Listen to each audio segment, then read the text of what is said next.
புதிய நெருக்கடிக்கு உள்ளாயிருக்கிறாரா எடப்பாடி? நெருக்கடிக்குள்ளா இருந்தாலும் அதை ஃபேஸ் பண்ணி தான் லீடர்னு காட்டத்தான் நிற்பார். Okay. Either Edappadi or election நான் தான் சொன்னேன். கவுண்டர் பண்ணுவார்னு தான் சொன்னேன்.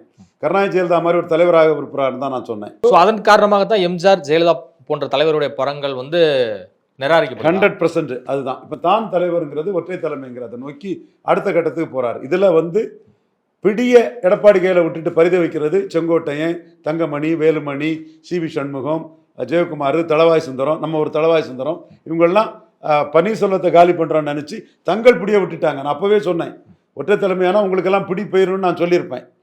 நான் ஒரு இலை எடப்பாடி ஒரு இலை பன்னீர்செல்வம்னு சொல்லும்போது ஒற்றை 2 பேரும் இருந்தாங்கன்னா செங்கோட்டையன் மேலே நடவடிக்கை எடுத்துட முடியாது, தளவாய் மேலே நடவடிக்கை எடுத்துட முடியாது. இப்போ ஒருத்தர்னால ஜெயலலிதா மாதிரி அவர் இஷ்டம் போல நடவடிக்கை எடுக்கல. ஆனால் ஜெயலலிதா மாதிரி நாளைக்கு நடவடிக்கை எடுக்கக்கூடிய அளவுக்கு கட்சியில் அவர் தன்னை நிலைநாட்டத்துக்கு முயற்சி பண்ணுறாரு.